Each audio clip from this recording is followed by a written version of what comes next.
This behind me is my giant Anthem 27.5. Great bike, about 5 years old. It's a full-on cross-country bike. 27.5 inch wheels, full carbon frame, full carbon wheels, and it's a fantastic bike that I've done thousands of kilometres on. You've got to ask yourself, is it time to put it away in the shed? Is mountain biking becoming too much? Are the hills too steep? Are the long distances too hard? And that's the question. Am I getting too old for this caper? Is it time to put the bike back in the shed for good?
What has been going on here?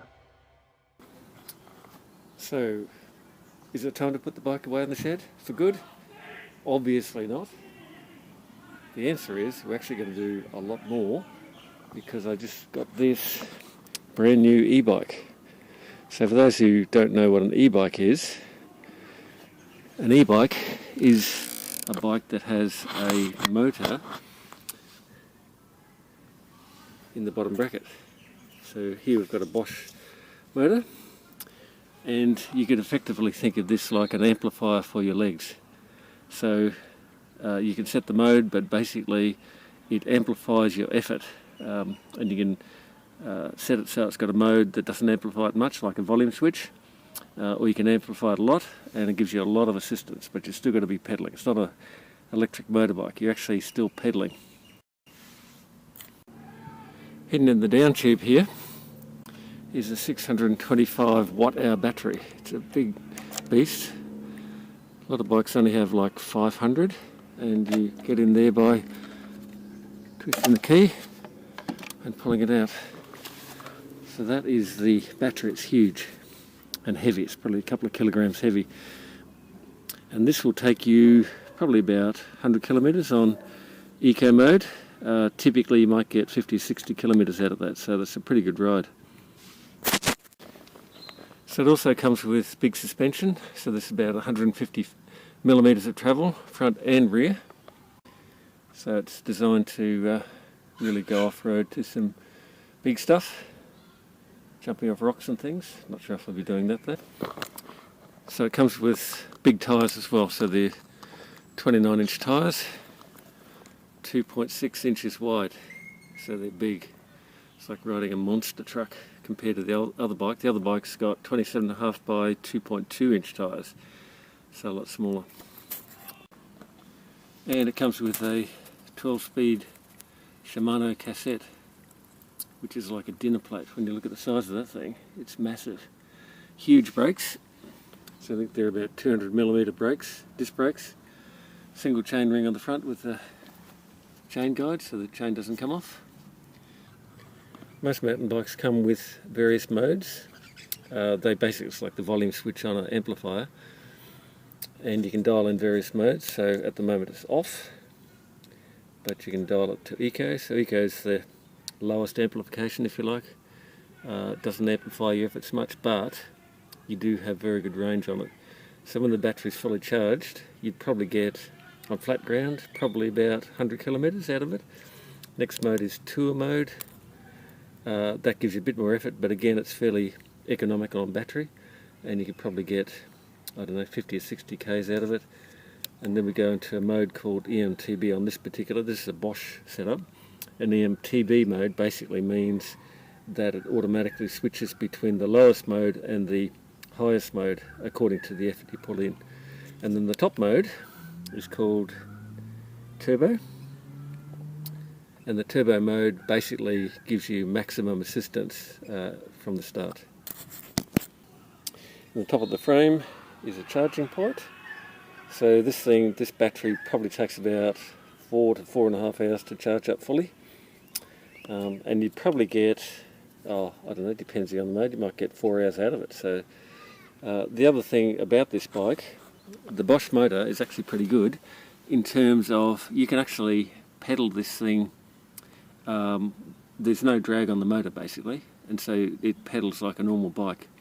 And I've been out riding with friends on their normal bikes and can keep up with them quite happily, even climbing up slight inclines and things, even though the bike's quite heavy. This is about 24 kilograms, the whole bike, compared to about 12 kilograms for my carbon fibre bike, my cross-country bike. So, you know, you can actually ride this like a normal bike until you come to hills, and it's obviously very heavy. If I put these bikes side by side, you can see the one on the right, the cross-country bike, looks pretty small. And I'm going to put this side by side in a second so you can see the difference. But the one on the left, the e-bike, is a huge thing. It feels big when you're riding it, but it's, for me, being over 6 foot, it's very, very comfortable. Actually more comfortable than the cross-country bike. And I thought that was a pretty comfortable bike. So when you line these bikes up side by side, you can see the difference between them. I've basically lined the back wheels up, the back tyres, so they're back together, lined up. And when you look at the front, you can see that the e-bike is much longer, probably about a quarter of a wheel longer than the cross-country bike. The other thing, look how much higher the handlebars are. These are both XL frames, by the way. So you can see you're sitting up much higher on the e-bike. Head angle, you look at the head angle on the e-bike, and it's a lot slacker. So the head angle is this angle here in relation to the ground. So effectively the head angle on the cross-country is much steeper, 69.5 degrees, and the one on the e-bike is 66 degrees, so it's a lot slacker. And what that means, it's much better for descending, and you've also got a lot more suspension there. That's one reason why the wheelbase is a bit longer, because you've got a slacker head angle. Of course, that puts the wheel out a bit further. The other reason, of course, is the e-bike is a 29er, so that gives you a bit more length either end.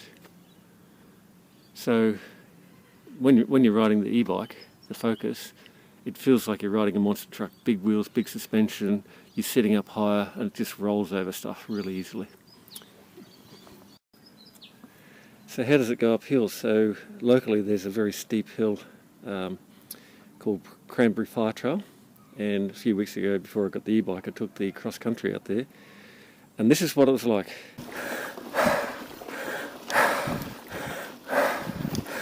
Oh man.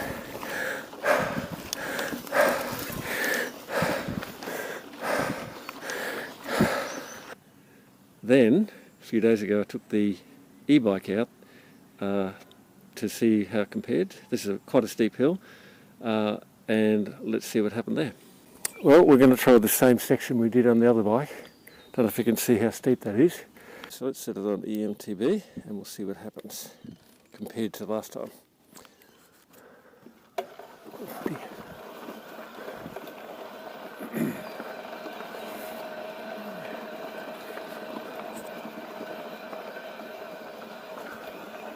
Front's a bit light. no effort really. Hardly raising my heart rate up here.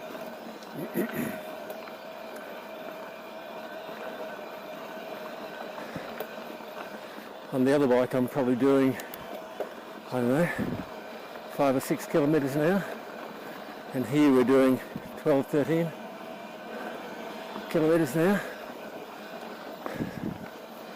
I was hacking my lungs up in the last one.